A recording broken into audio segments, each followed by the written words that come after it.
Welcome to the Leading Well podcast. My name is Steve Green and I will be your host. This podcast is brought to you by Elim Christian Center and it's focused around Christian leadership, church leadership, ministry, and life. This is less about me teaching you about leadership, but rather let's have conversations with people we can learn from to help you in your calling and in your walk with the Lord.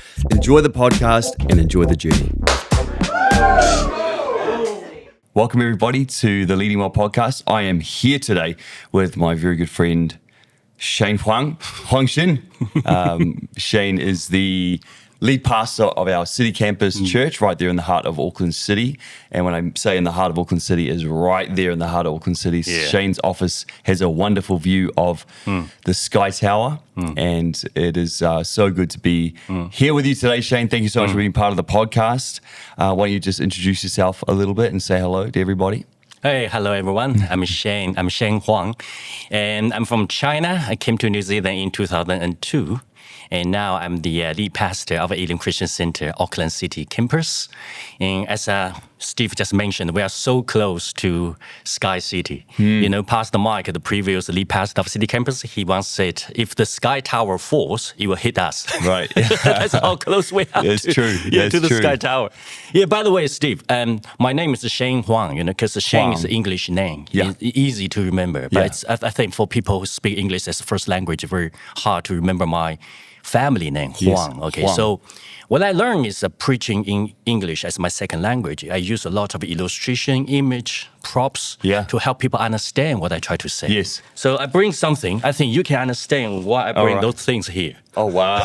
Yeah, I know what that is. So, your family name is Green. Green, right? Yeah. Here's your family name. That's green. So Shane is Huang means yellow in Chinese, right? Yeah. So, you know, we are lemon lime. Lemon lime. I love that. So Shane, for those Huang means yellow. For those listening and not on the video, Shane has just given me a beautiful green lime, and he's got himself a little lemon. So we are lemon lime. Yeah, it's a great combo. There's a lolly, right? Lemon lime. Yeah, there is. Yeah. There's lots of things that are flavor. Yeah. It is a flavor that works. Yeah, exactly. And I believe that is you and me. Yeah, a flavor that works. Exactly. Hey, you know what? I think it sets the tone of today's conversation. I like it.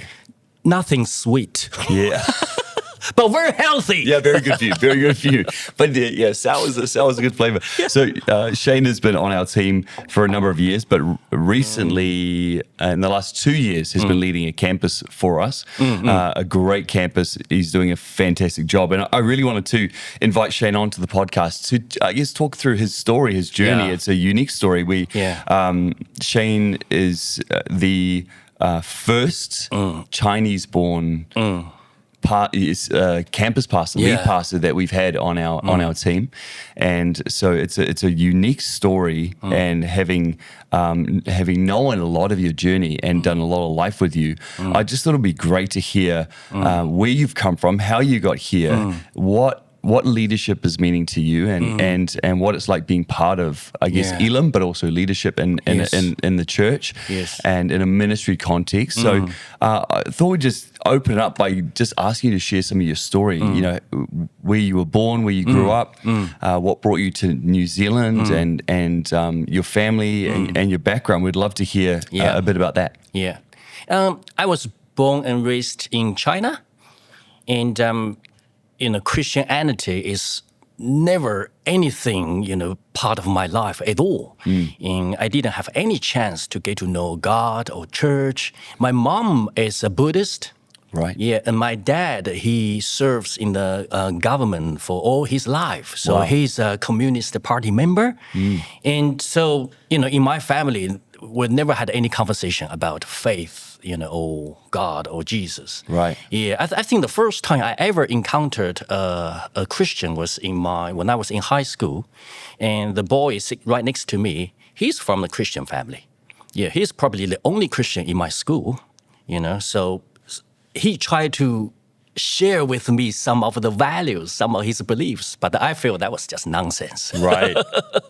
I remember there's one day in the biological class, and my teacher was talking about evolution, and he just tried to get my attention, and my classmate, he said, "Hey, Shane, this is nonsense. Okay, don't listen to him. This is nonsense.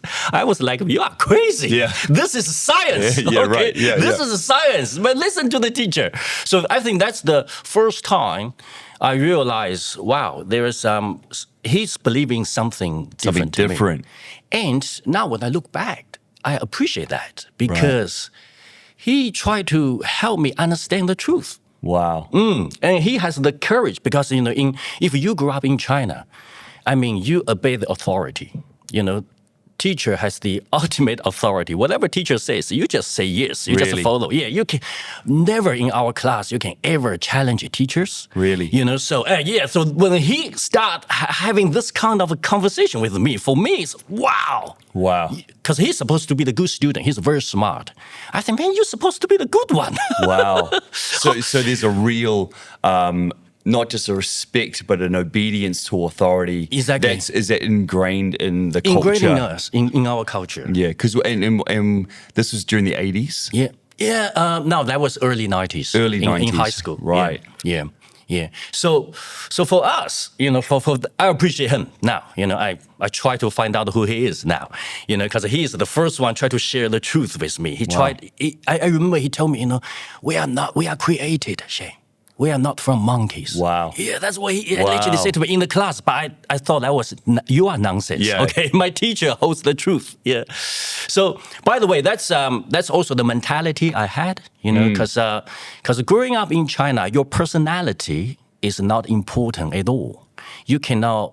Because in New Zealand, in the younger generation, not in the younger, in New Zealand, people talk about, follow your passion, yes, or follow your talents, yes, right? And in church, we say follow what God calls you. Yes. But in China, no, you just follow what you're being told. Really? Yeah, seriously. And that's from your parents? My parents. From the schooling? That's from our traditions. Yes. And to be honest, that's not just because we are in communist country. I think that's the value of China in history. Right. You just don't, your personality, who you are as an individual in the society is not important. You're always part of something bigger than you. Right. And so personal value is not significant. Wow. So and that's the value. And how is that ingrained from a young age?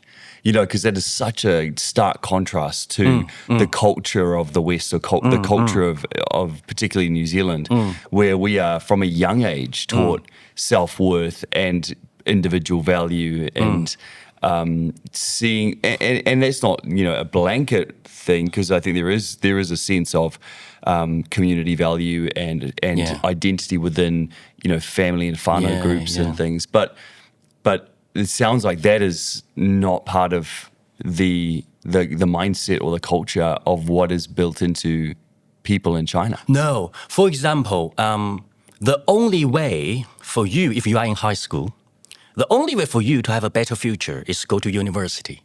So all your future is based on your academic study. Right. If you are good academically, you probably can go to a good university, find a good job. If you are good in sports, in arts, or in anything else, no way out. Really? Yeah, you have to abandon those things, even though you are so good at those things. Wow. You have to abandon that.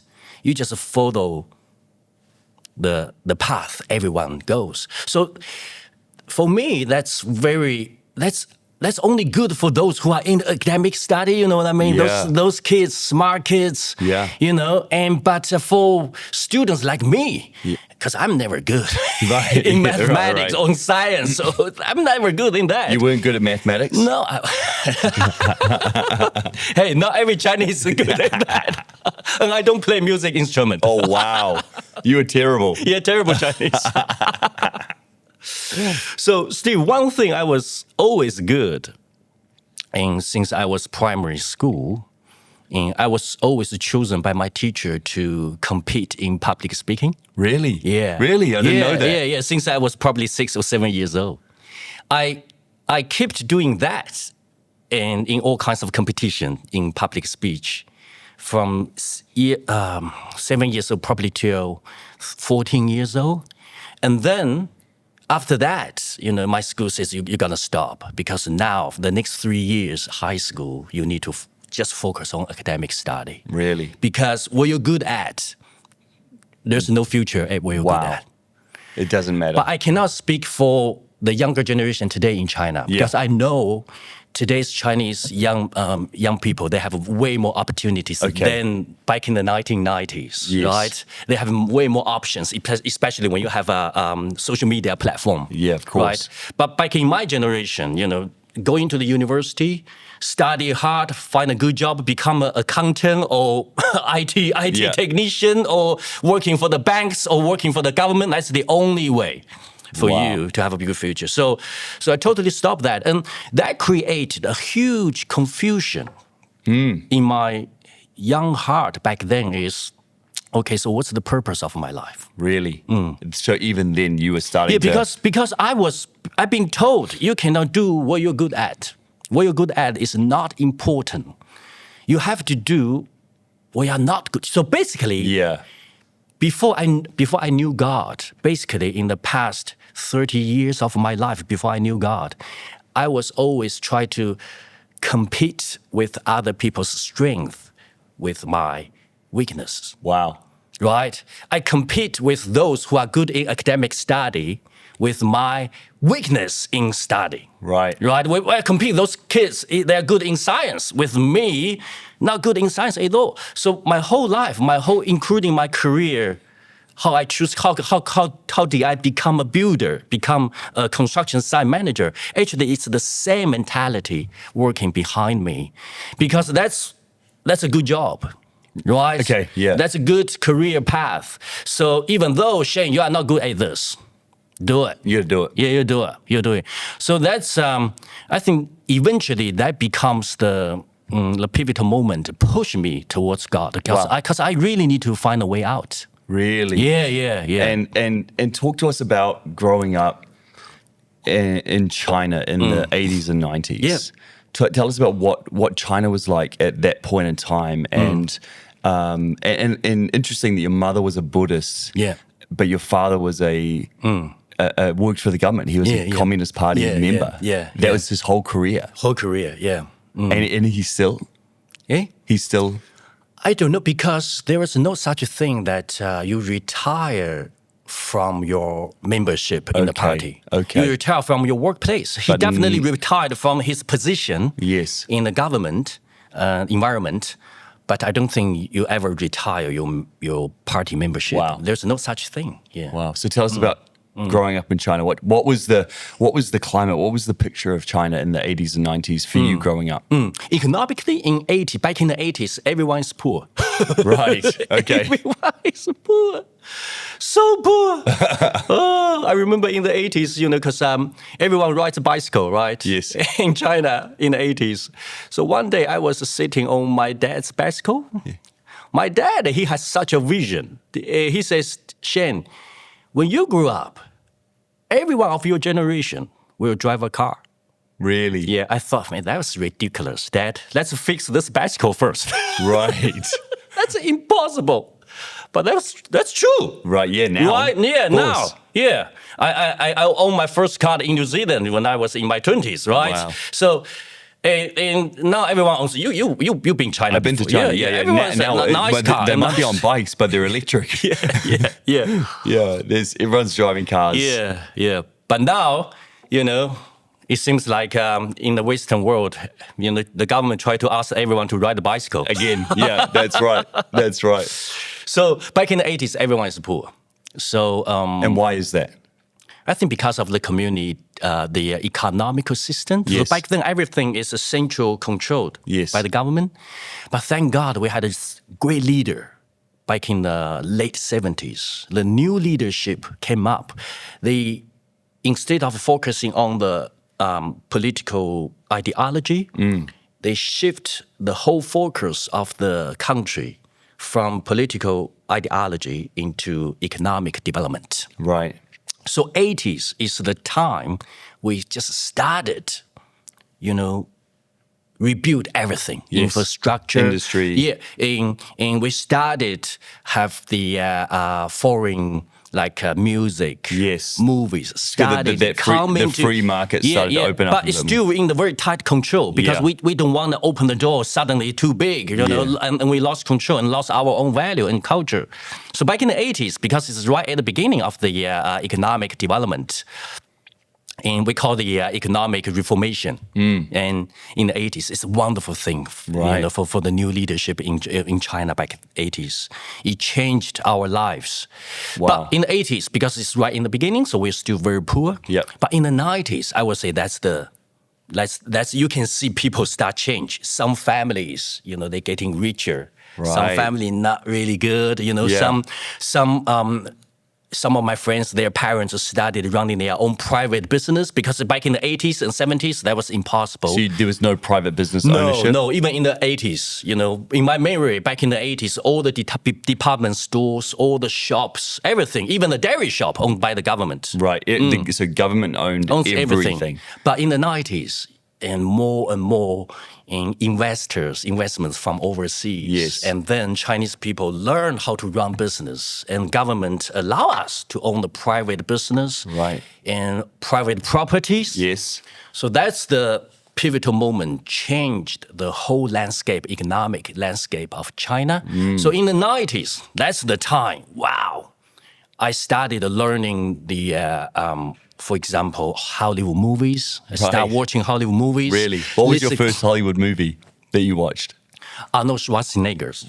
His movies. His movies? Yeah, his movies like Terminator. Let's 2. go. Terminator 2, Terminator 2, because Terminator 1 was in the 80s, right? Yeah. I watched Terminator 1 in the 90s. But I would say Terminator 2 was the one, That's the right? one. Yeah, help us understand what Hollywood is about. And how funny that now we're living in a world of AI. And that's Terminator 2, That's right? Terminator 2, the AI becomes self-aware and it takes over and the machines run everything.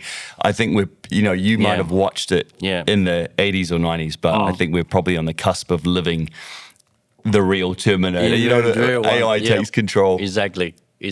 Wow. Yeah. So Hollywood movies come in. Hollywood movies and music, right? Grunge music. Like what, Nirvana? In Nirvana, and back then it was called Britpop.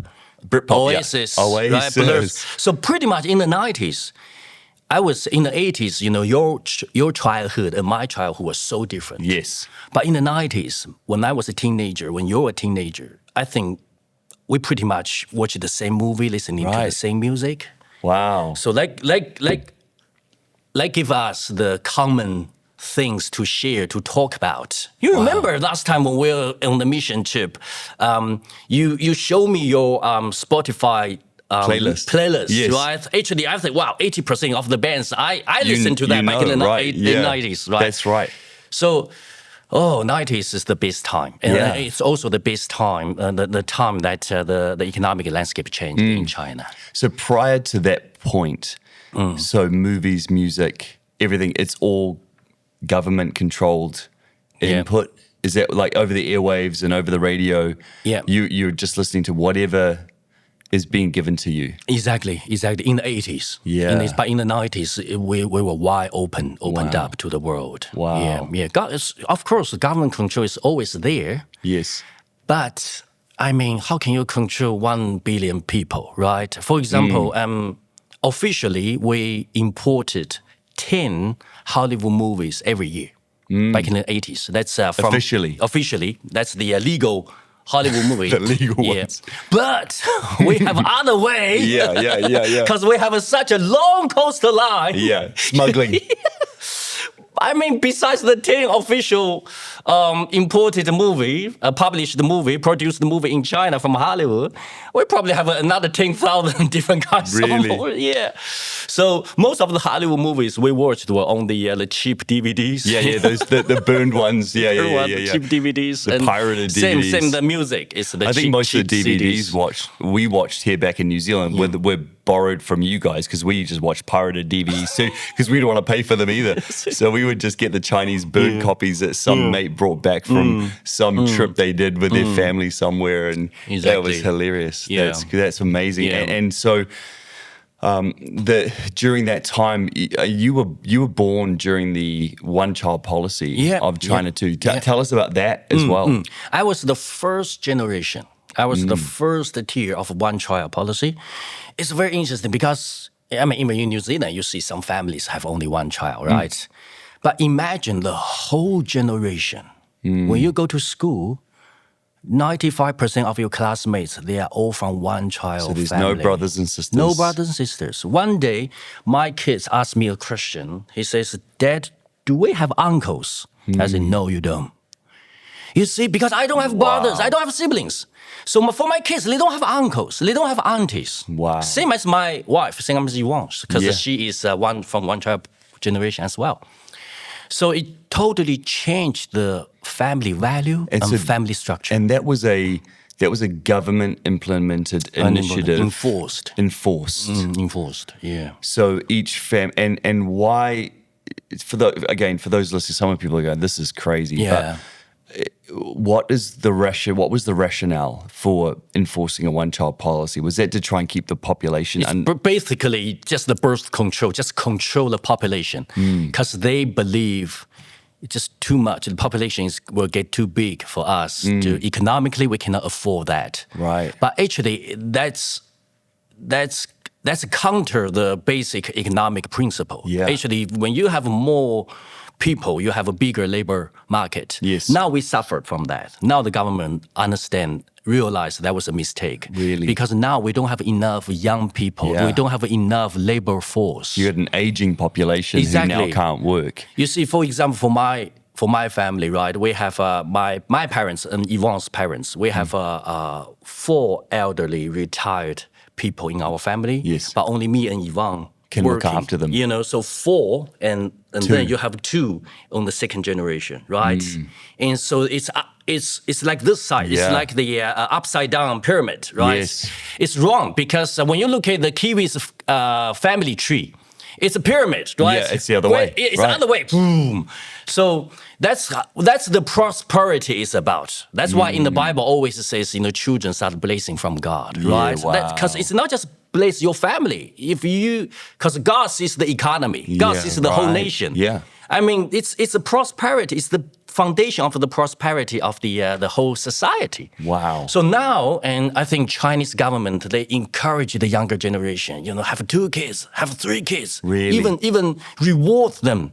But nobody wants. Nobody wants to. Because it's too expensive. And it's also, it's not what you know. No. If all you know is you've come from a small one-child family or things, it seems quite complicated then to have more than one. You are absolutely right. I mean, psychologically, we cannot handle that. Really? One day when I was home, my kids were very loud. I feel, man, what's wrong with you? Because when I was at your age, I'm very quiet at home. Right. And then I realized, of course I'm quiet. I'm only one child. I got no one to talk with. No one to fight, to argue. Of course I was quiet. So you think you cannot even handle that psychologically. So now, for example, actually quite a lot of my friends, even my friends, my classmates, they choose just don't have kids. Really? None at all? They feel they cannot handle that. The responsibility, the economic burden, they see it as a burden. Really? Because if you grew up in one-child policy, you have this kind of sense, more people is definitely not a blessing. Wow. Right? Wow. It changed because traditional Chinese value is the same as traditional Western value. Family is very important. It's huge. And we used to say, more children, more blessing. Wow. That's Chinese saying. But because of the 40 years, one-child policy, we don't see that as blessing anymore. Really? The whole Chinese, the family value being changed. Wow. So now government try to promote the more children. More children. Because that is the interesting thing about, I guess, the polar difference between a one-child policy and then traditional Chinese culture, which is very strong family units, very strong family values. And again, when you see a population the size of 1 billion people, it actually makes these smaller family units even more special and important for caring for each other and looking after each other. And you see the generational investment of parents looking after, grandparents looking after grandchildren, and then children looking after their parents and grandparents. There is a real, there's lots of multi-generational households where grandparents and children and their grandchildren will all live together. And that is, and correct me if I'm wrong, Shane, it's almost, if you have parents and you're not looking after them as a child. So if you, like in your stage now, if you were in China and you weren't supporting and looking after and visiting your parents, it would be almost a great shame on you. Great shame. Because you are dishonoring. Exactly. Yeah. Wow. Exactly. Yeah. Wow. Yeah. And so being raised in that environment, 80s and 90s, coming through that. And I just can only imagine how that affects the psychology of someone's life. Yeah. And not just someone's life, but the whole nation's life. The whole nation. And then you've got a country that is in communist government, lots of control, number of restrictions. Where does religion fit into the scope of China growing up for you? I think Buddhism. That's strong. Okay. Buddhism is very strong, and I think Buddhists, they have way more freedom than other religions. Yes, and I think part of the reason is, for some reason, people see Buddhism as a local religion, but actually this is definitely a wrong idea because Buddhism is from India. Okay. It's not Chinese, it's not original local Chinese original religion at all. But somehow, because they've been in our culture for so long, so we see Buddhism as a local religion, as a Chinese religion. If you are a religious person, you must be a Buddhist. But we always see Christianity as a Western religion. Right. But actually, Christianity is also an Asian religion, right? Exactly. Yeah. But we see that as because in early days, all the missionaries, they are either from Europe or from America. Yeah. So we see that as Western religions. So but the reality of Christianity is it probably touched the West. It touched the West later than Africa, Middle East, Asia. Exactly. It went all of those places before it ever came to the West. Yeah. And what's interesting is, as you look globally, you see these places around the world that have had thousands of years of Christianity built into the culture. Yeah. And I think of places like in India, where I've been to St. Thomas's Mount in India, where they believe that the Apostle Thomas was martyred in India, and there's hundreds of years of generational Christians that live in these places. Yeah. And I think what was interesting as well when I was in China is we went to one of the churches there, and there was a copy of a stone tablet inscribed from the year 600. I think 7th century. 7th century. And it documented the coming of the gospel to China. Exactly. It blew my mind. Yeah, from Middle East. Hey, those businessmen. Yes. Right, through the Silk Road. Yeah. So and he referenced the message of Paul, right? I think that was from memory. That was Yeah. And very interesting, when you look at the original writing in Chinese on the tablet, they try to use Buddhist language to describe Christianity, because they try to help Chinese people understand and in your language to understand this is the true God. Wow. But they try to use the Buddhist language. But there's also, because the scholars believe actually that doesn't help at all, because you make Chinese feel like this is just another branch of Buddhism. Oh, okay. So, your intention is good. Yeah, okay. you try to use Yeah, the yeah. local language to help Chinese people understand that, but actually no. Okay. Yeah, Chinese people, I think back then they see that just probably another Just branch, another branch of Buddhism. Right, right. So it's that balance of trying to meet a culture and relate to a culture where they're at without watering down the truth of the message so Exactly. much that it doesn't Yeah. still resonate true. But it was astounding to me to think, wow, the gospel was in China Yeah. in the 7th century Yeah. and possibly earlier. Earlier, yeah. Wow, that's amazing. That's amazing. So you come. So then that's kind of the spiritual climate of China. And so then you come through study, university. Yeah. You have that one friend who's telling you that don't believe the teacher. Yeah. He's probably some pastor somewhere now. That guy. He's probably like an evangelist somewhere. And so then what is the nature of Christianity in China at that time and the growth of that? Because I know there's been significant moments of revival in China with underground churches and the spread of the gospel, even in the face of quite severe persecution. Can you speak into that? Yeah. Personally, I didn't know that back then because I had no relationship with any Christians or church, so I didn't know that back then in the 80s or 90s. But now, since I became a Christian, I did some research in terms of the I was actually in the 80s and 90s. I can't say there was a huge persecution there. Yep. Actually, that was the time the Chinese government, they really want to promote, they really want to create a new image, the new image of China. So I think that's the time, actually, more Christians, they could go back to church. They could start their fellowship publicly. Yes. So that's why, our classmates, the boy sit next to me, we all knew he was Christian. Okay. Yeah, we all knew that. And he goes to the church on Sundays, right? We all knew that. And we don't feel anything wrong with that. So that's quite open back in the 90s.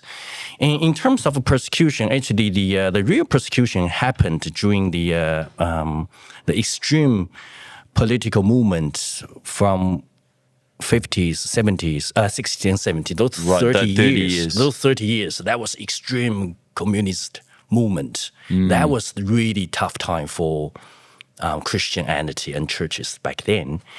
But this is something very, very amazing. Before the persecution happened in the 50s, the official statistic produced by the Chinese government, the official registered Christians in China was probably half a million. Because before communists took over the country, China was under nationalist government. So the leaders of nationalist government, they were Christians. Really? Yeah, the top ones. Actually, they were Christians. They are hardcore Christians. Really? Yeah, so back then, the 30 years from 1910, like World War I and World War II, those 30 years, actually missionaries, Christianity wide open. It's just like a foreign society, Western society in China. But somehow, during those 30 years, we only got half a million Christians registered in China. So after 30 years of extreme political movement, 50s, 60s, 70s, and when the new communist leadership seized the power, they began to rebuild China's image. They opened the church, invite people, welcome people back to the church. They did another census. They tried to find out, now how many Christians, in China. After 30 years of persecution, we grew from 500,000 to 8 million. Wow. How do you explain that, Steve? Yeah. So and this is the amazing thing of the gospel. When you have leaders, they are Christians. They open the door to the world. Missionaries, churches, all denominations, Catholic, and come.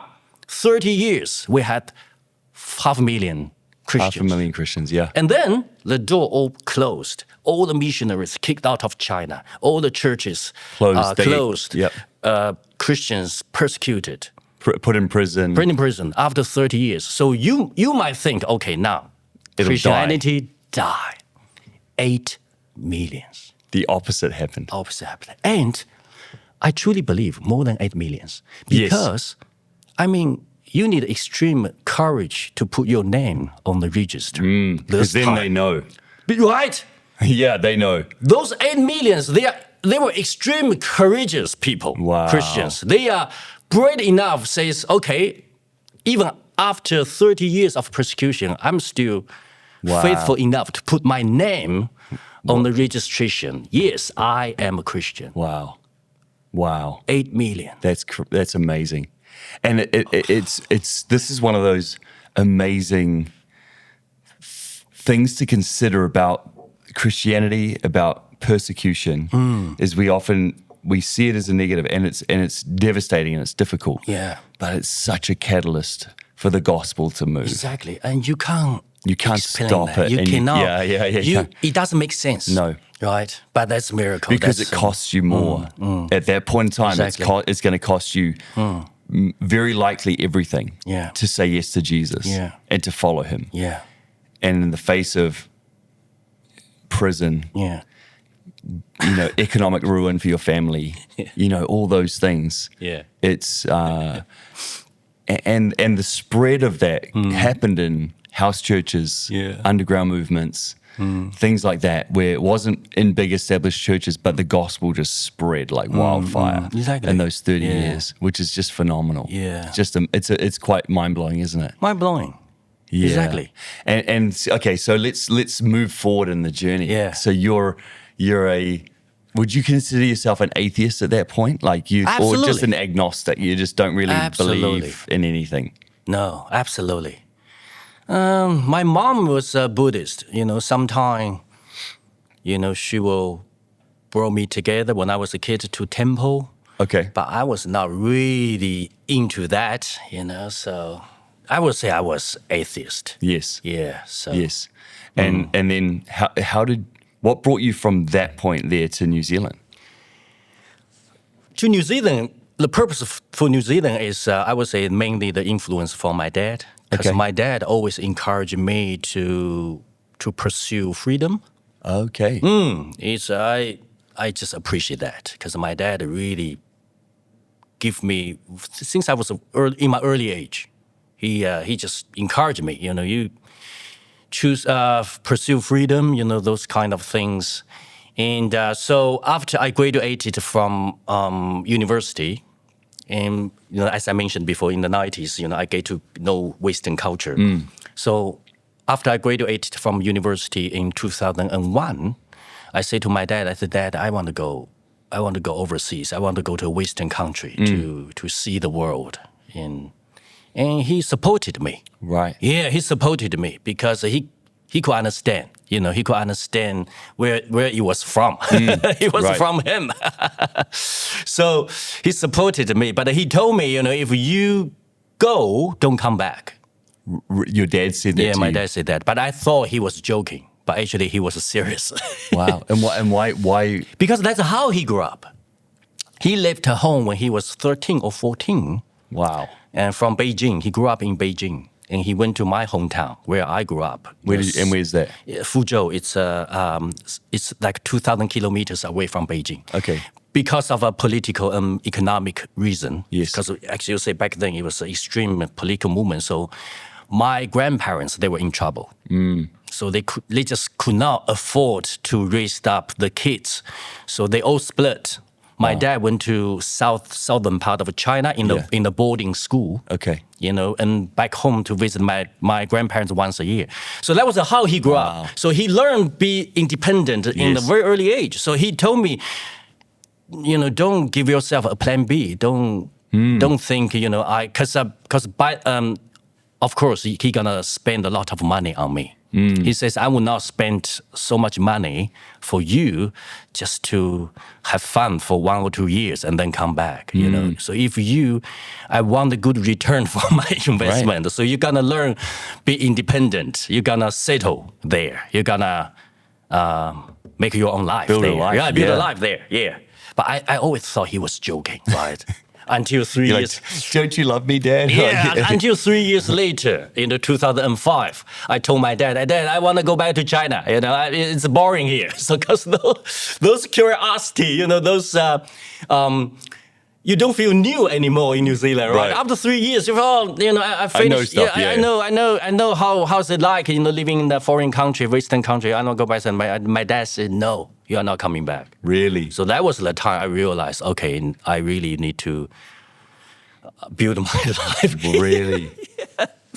So and then again, because I was an atheist, and Steve, every time when I was thinking about death, man, I was scared. Really? Yes. Every time. When I was thinking about, wow, one day if I die, just like what? Nothing. Nothing.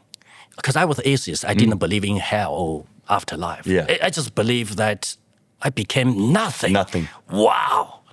That's almost even more terrifying. Terrifying. Then you're right. Because everything, wow. I was so scared. And I couldn't even fall asleep. Sometimes. Really? Sometimes, yeah. So I ended up, drinking a lot of alcohols. Yeah. But I was not alcoholic, Yeah. It was never an addiction. Yes. But every Saturday night, I will went out for party, have fun. Because I need those things to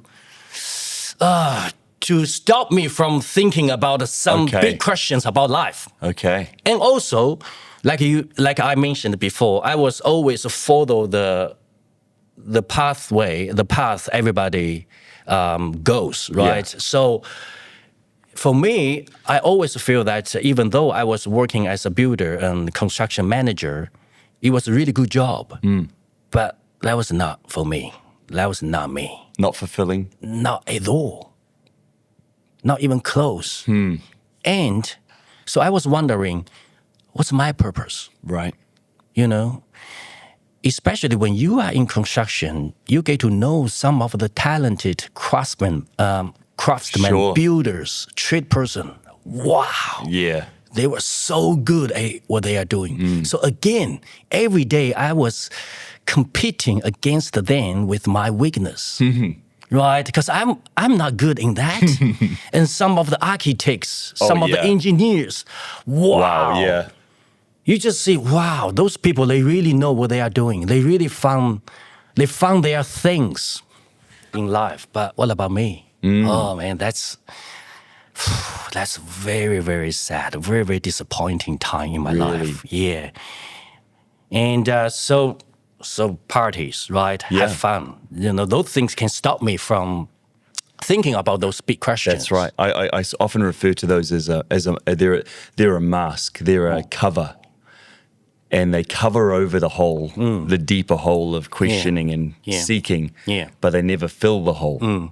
That deeper question of purpose and why am I here and what am I doing and how do I find fulfillment? You can cover over the void with substance and experience, but you can never fill it. Never. It's just temporary. And you are craving more. Yeah. You never get satisfied. Never satisfying, right? You want more. And I knew that was a totally stupid lifestyle. Yeah. I knew that. But I could not change myself. Wow. I couldn't, right? I mean, I don't want to become sober on Saturday night. Wow. Because then there's every day of the week you got to think about. Because I couldn't fall asleep. If I was sober, laying in my bed, because I was single back then, laying in my bed myself and like thinking about the big questions about life, I was scared. I was so meaningless, right? So I got to a point that was 2009 and 2010. You remember there was a global financial crisis? Yes, 2008, yep. So the housing market was totally, boom. I mean, nothing. Nobody was buying. No. Right? We were building a brand new house in Takanini, Edison Park. Yes. It's a huge development. I know the development, yeah. $380,000 for a brand new house, four bedrooms, 3 bathrooms, full sections. Nobody was buying. Can you imagine that? Now. Can you imagine that? 2010. So cheap, but nobody was buying. No one's buying. Yeah. So business was not going well. And because of my lifestyle, I mean, my personal life was a mess. And when I first came to New Zealand, I was staying in a Kiwi homestay. Okay, yeah, Right? okay. When you are in Kiwi homestay for international students, and that was the time, the purpose of that is for you to learn more vocabularies. Okay, Right? and culture. So I got to learn some English words or phrases you could never learn say, in dictionary. I was in university in Waikato, and the homestay family, they had a son, probably at your age, Right. 2002, he was 19. Yeah, it's about the same. Yeah. So one day we were watching TV, and there was a celebrities or a politician on the TV. So he pointed to that guy. He said to me, Shane, he's a dirty old man. He kept saying that, Shane, he's a dirty old man. And then his mom said, stop it, okay? It's enough. Don't talk about that anymore. Right. So that was the moment I realized, okay, dirty old man is a really bad thing. You know, it's a really bad thing. However, in 2009 and 2010, I realized if I was 33 back then. If I kept this lifestyle, man, I would end up a dirty old man. Seriously. But I could not change myself. So when you first come to New Zealand, and all the international students, the local church will invite you to the local church. Back then, I don't think they're doing that anymore now. So back then, there was a chapel in Waikato University. They invited us there. So I visited the church once, and that was the place I realized, I knew, okay, people here, they're Christians, so they're very nice, and they talk about Jesus, they talk about this God can give you a new life, can give you purpose, can change your life. I mean, when I was 25, 26 years old, I didn't need to change my life. Right. I had a pretty good life. So I don't think I need this God, but they are nice people. So in 2010, 2011, that was the time I realized, okay, if this God is real, probably he is the only one can change me. So back then, one night, I spoke, I don't know prayer, right? Yeah. But I just spoke, because Chinese people, we always speak to the Lord of Heaven. Okay. We don't call God. This is a Chinese people's thing. We don't speak to Buddha, but we always say, oh, Lord of Heaven, could you please help me? But actually, this is maybe there is some biblical truth behind that, in Chinese history. So I say, okay, the Lord of Heaven, so if anyone can lead me to a church, that would be fantastic. That was your prayer. That was me laying on the bed and thinking about that. Okay, Lord of Heaven, if anyone can lead me to a church, that would be fantastic. So probably in 2 weeks' time, I was in a party, not necessarily a party, just have fun with gathering with the contractors. So there was strangers sitting right next to me. So one of the contractors introduced him to me, says, hey, Shane, he's a carpenter and he's a Christian. I don't know why he mentioned that. Yeah. But he just said, oh, he's a Christian.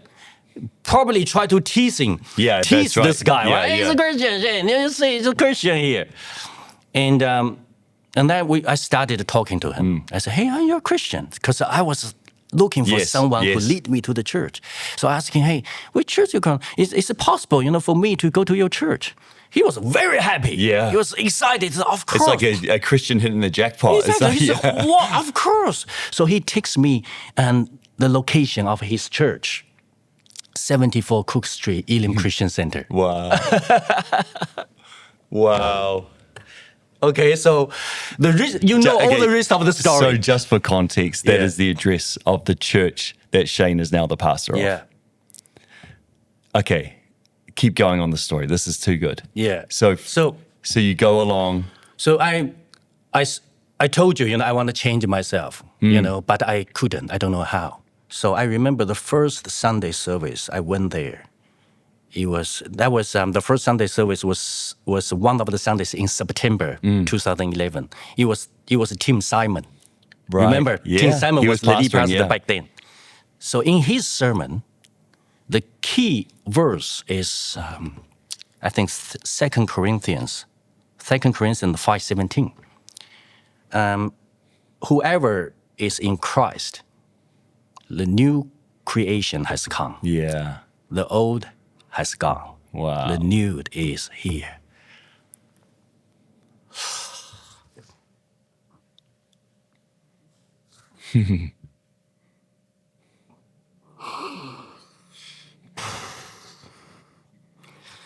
You told me this God is not real. Okay? Anyone who try to tell me this God is not real, man, I don't. You don't know God. So that was the moment I said, wow! And I bursted in tears. Really? I was shaking. I was crying like a little girl. I mean, that was unbelievable. And the Christian who invited me to the church, he was next to me, I remember. So when Tim, during the salvation call, Tim encouraged us to raise the hand. And he just pushed in. He said, raise your hand. It's your moment. Because he knew I was crying in tears. So I raised my hand. And after the service, and there is Kiwi gentleman, a Kiwi man just tapped my shoulder. He said, hey, young man, I saw you raise your hand. Can I pray with you? Wow. I was still crying.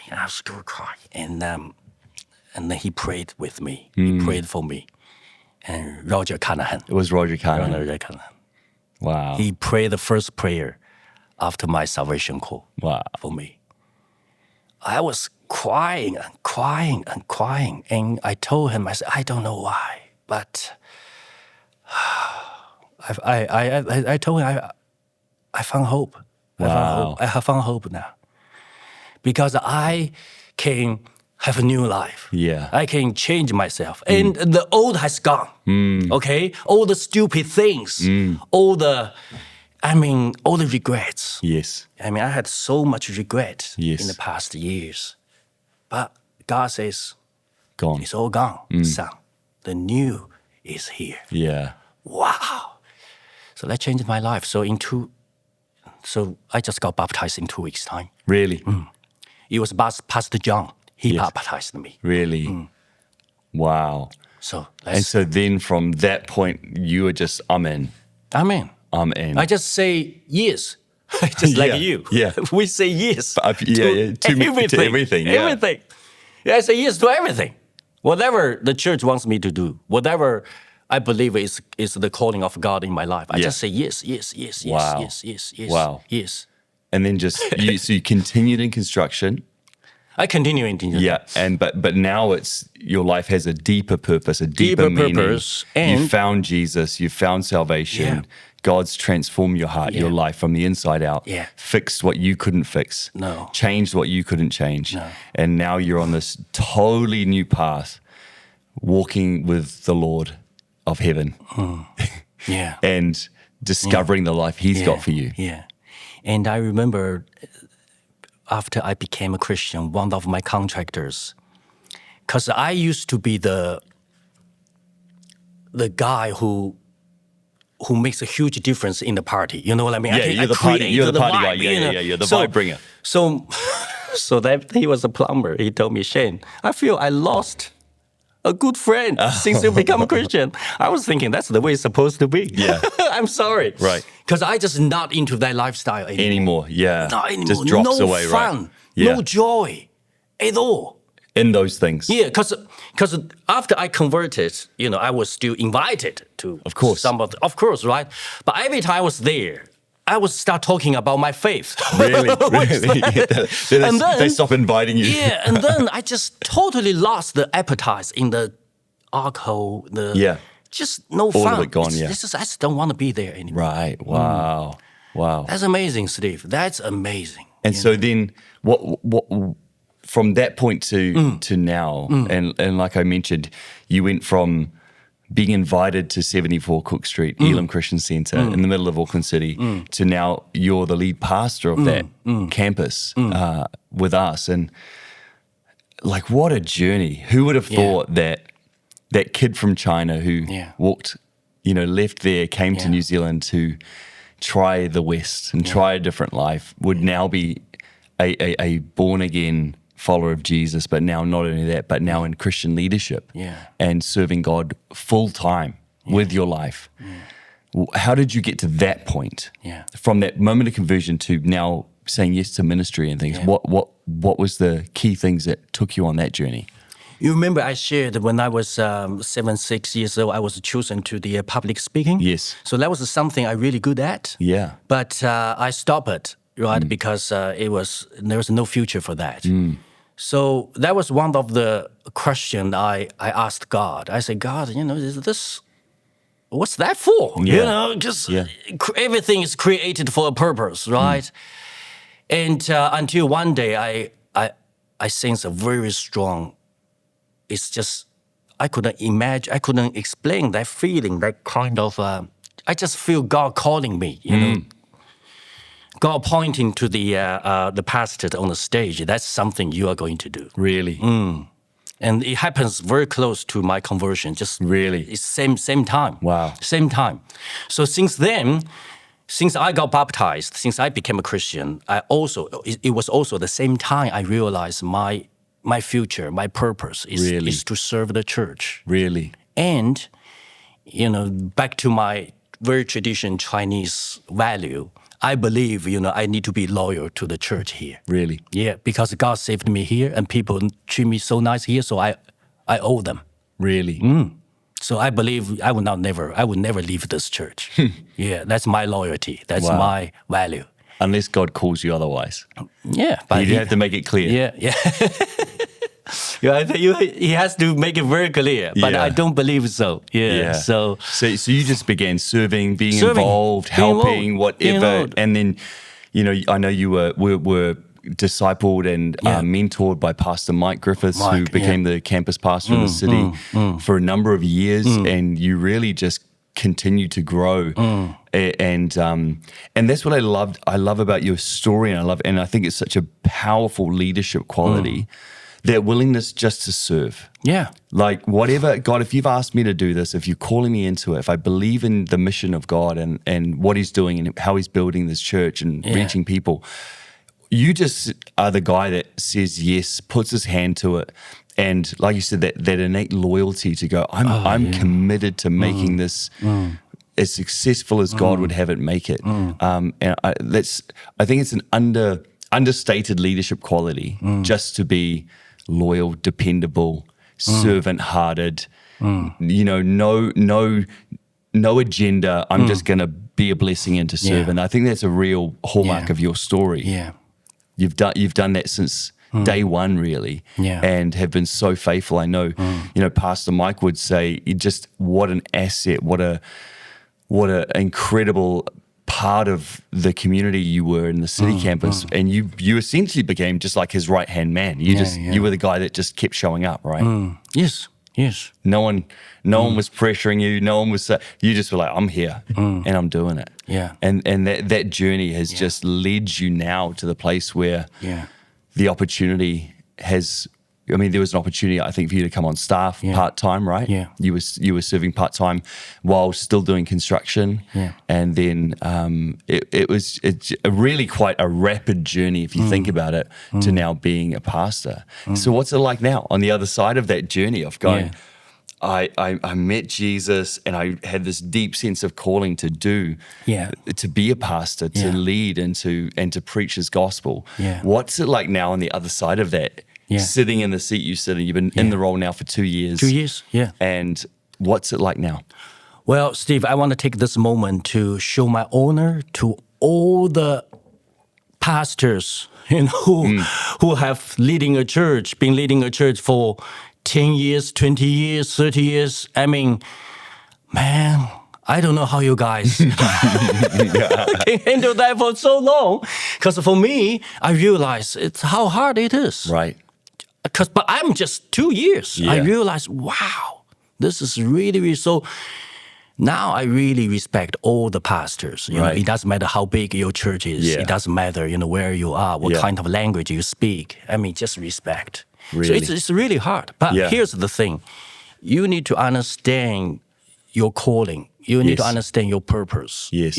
So when it feels hard, when it feels difficult, Yeah. if you know this is my purpose, you will not give up. Right. You will not give up. Right. Right? And also any difficulties, any hardship can only make you a better leader. That's right. That's it. That's right. The essence of often sometimes even just in life is struggle.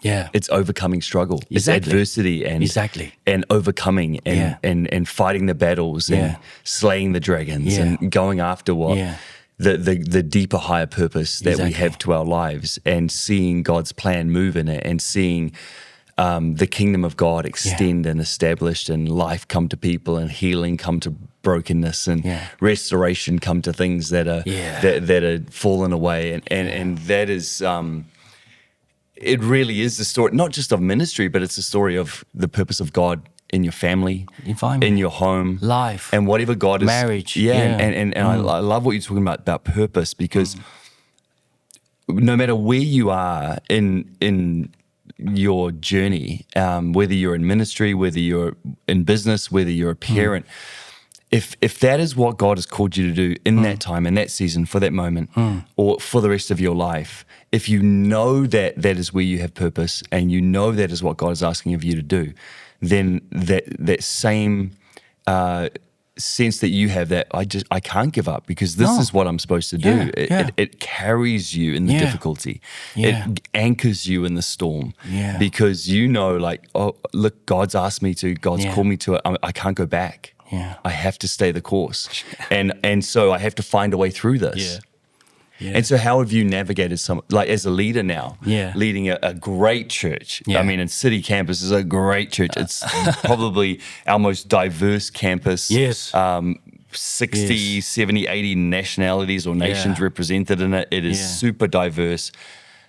Lots of families, young adults, older people, like you name it, you guys have got it. And you're now at the helm leading that campus. And can I just say, also doing a tremendous job. We are so proud of you. I think thank you. You're growing it. It's take it from strength to strength. How have you overcome some of those challenges along the way? Because that's the leadership stuff. Challenge is always there, and it will never go away. And the longer you stay in the ministry and the bigger the church become, the challenge can only become tougher. Right. So you need people around you. Great. And you need good leaders above you. Yeah. So I just want to say a big thank you to my team at City Campus. Yes. My staff team, my dream teams. Yes. Man, God really bring good people and faithful people into my life, into this church. Yes. So serving alongside them is I keep reminding them, it's not about me giving up my ministry. I would never give up on those people because they trust me and they love me and I love them. I would never give up on them. So it doesn't matter how hard it is, let's do it. Let's do it together. Because I'm always a team player. You know me. You are. Steve, I love basketball, So when I play basketball, I don't care, how many points I make. As long as I can help my team win the game. Wow. That's my purpose. So follow the right leaders, I would say, it began with Pastor John. Yes. Pastor John was the one always opened doors for me. Yes. And then Mike is like my role model, right? When I first saw him preaching, I was sitting in the auditorium. I say to God, I want to preach like this guy. Wow. So in the next year, he became the lead pastor of City Campus. Yes. So I just follow him, never, no way back for me. Just follow this guy, whatever he asked me to do. I want to encourage the younger people who are stepping into ministry or you are following your leaders. You don't need to agree with everything your leader says, but you need to understand there is a reason God put this man as a leader or this woman as a leader in your life. Yeah. If you disagree with them, trust me, just follow them. Right. Because that's actually the what you disagree with is exactly the reason you need a leader like that. Right. Isn't it? Because God put this person in your life to change you, to grow you. I mean, to ask you to do the things you don't want to do, to ask you to do the things you naturally will disagree. Yes. But that's the very reason. So every time, sometimes Mike asked me to do things I didn't really understand. Right. And Mike, are you sure you want me to do this? And then every time when I just do it, and then I realize, thank you, Mike. Really? Thank you. Let me give you a classic example. And when I first stepped into the full-time ministry, before that, Mike had a conversation with me. He says, Shane, I want you to become an outreach pastor. I always thought I would just be a Chinese pastor. Right. Okay, if when Pastor John retired, I just become the next Chinese pastor. Yeah. That's my mindset about who I am. Very in the box, right? Just think in the box. But Mike said, no, I want you to reach out to the world. Because he pointed to all the high-rise buildings, apartments in the city center. That's what I need you to do. I was shocked. That's unbelievable. I mean, I can't do that. Right. And I'm thinking, I seriously doubt it. But I'm thinking, if Mike say this, just say yes. Yeah. It must be a good reason behind that. Yes. God must have a great purpose behind that. Yes. So I just say yes. Yes. I just do it. So that's the classic. And there are so many examples, over the years. And, if your leader's asking you to do something that violates scripture or your conscience, then you can say no. But if they're asking you to do something or making a decision that you don't understand but you may disagree with, we have to always realize there's a reason they sit in their seat and we don't. Yeah. And there's a perspective they have that they carry that we don't see yet. Yeah. But also they are trying to grow in you something that they see that you don't quite see yet.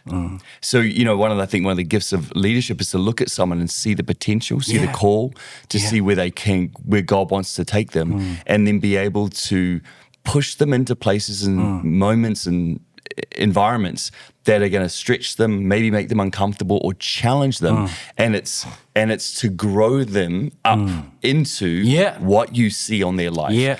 Or it's to refine something that's in them that needs to leave. Yeah. Right? Yeah. And part of the mindset shift of even just that example was, I'm going to push you into this uncomfortable position because I'm trying to get rid of a mindset that is not going to serve you in your future. Yeah. Because God's call is bigger than just a Chinese pastor to a Chinese group within a congregation. Yeah. That Mike could see on your life, the gifting and the leadership that is to serve and to lead a church. Yes. And not just a smaller a ministry within a church. Yeah. And so that challenge was to push you outside of your comfort zone, but then to help you see what he sees. Yeah. Because they've got a different perspective. Yeah. It's a powerful thing. Yeah. And I think it's a really important lesson for us as leaders, not to shy away from calling out what we see in other people. Exactly. And pushing them into places and situations that are going to grow them and around them. Like I know one of the things Pastor Mike did with you as well was he would make you do all the hospital visits. And again, but I wanted the platform. I was supposed to be the preacher, But what he was doing was teaching you to pastor people, love people, to meet them in their moment of need and weakness, and to be the hands and feet of Jesus in those moments, and not just to value a platform as the ultimate epitome of ministry. Actually, to love people is the ultimate. That's the epitome of servant-hearted leadership that God calls us to. And I love that about you. You are such a team player, and the culture that you bring to the city campus is, look, you're just one of the team. And you serve a function, you serve a role, but you're just one of the team, and you're serving alongside these brothers and sisters that you genuinely love and genuinely love you. And by the way, can I also just say, I know you aspired to be as good a preacher as Pastor Mike, but I think you far eclipse that. You're such a gifted preacher of God's word. You are, it's such a joy to see you flourish in that. And how cool that when you were 7 years old, 8 years old, that ability to speak publicly and to be gifted in that, and to not see a purpose in that, and then for God to redeem what was obviously a God-given purpose in you, that on one hand was tried to be thrown away and put to death. And then you come all the way here to New Zealand and God redeems a gift. Man, when you use redeem, that hits me. Because I just thought, everything has a purpose, but I never use redeem in this situation. But that's exactly what God is doing in my life. Redeem, yeah. That's unbelievable. So Shane, you're 2 years in. You're leading a great church. It definitely has its challenges. But what would be your advice? Let's say there's young men and women listening to this podcast who want to grow, who want to step into a similar role, who want to see what God has for them come to fruition. What would be your parting piece of advice for them? I would say find the right leader to follow. It's way more important. Find the right job. Wow. Because we all been, when we were 20s, we all want to find the right job. Yes. Right? My dream job. Actually, not really. Finding the right leader, that's the most important thing in your life, in your career. It doesn't matter whether you are in the marketplace or in the church. You need to find a good boss. You need to find a good pastor, good leader in your life who can really see your potential, who can really open doors, who can really build you up. Yes. That's way more important than finding your dream job. Yes. Like when you are young. Yeah. So find the right leader to follow. That's the most important, the way more important. Yeah. And what a journey it's been. And to see, for me to see you grow, to see you really flourish, to see you step into the call of God that's so clearly on your life, I believe it should be such an encouragement to people out there who are maybe in a place right now. There may even be leaders or people who are in business or something who are in that space where I'm doing this thing, but there's no real significance, there's no purpose. I think first and foremost, our encouragement to everyone is that they would know God because He is the author of their lives. He's the perfecter and finisher of our faith. And if you want to discover the purpose for your life, you find it first by knowing Him and discovering who you are in Him. But then secondly, it's about being obedient to His call on your life and stepping into what He would have for you and that obedience, and then getting under good people, good mentorship, some people who can speak into your life to help you grow to who God has called you. We don't do any of this in isolation. We've got to have good voices and good mentors and good input that grow us, shape us, mold us, make us uncomfortable, call out the worst in us, all those things in order that we would step forward. And the beauty of that is it never stops. It never stops. You don't graduate to becoming a senior leader or whatever and then no longer have trusted godly counsel in your life. It has to stay with you because that's that godly counsel and oversight and eldership and mentors are the guardrails to save you from yourself in many ways and to keep you on the path that God has for you. Shane, we're so grateful for you. Thank you. And thank you, Steve. I'm so grateful for your friendship, your leadership, the difference you bring to our team. What I love about you also is you don't just see yourself as, I'm just the city campus pastor. You add value in every area. Again, a great leadership lesson is to be the one that adds value in every space. And what's cool is that you used to bring the vibe at parties, now you bring it here. I love that, I love it when you're in the room because you bring the vibe, you bring the energy, you bring the enthusiasm. Thank you. You bring the passion, you bring the emotion, and it's great. It is so good. And you lift the climate, you lift the atmosphere, you lift the tone in every room that you're in. So we commend you. We're grateful for you.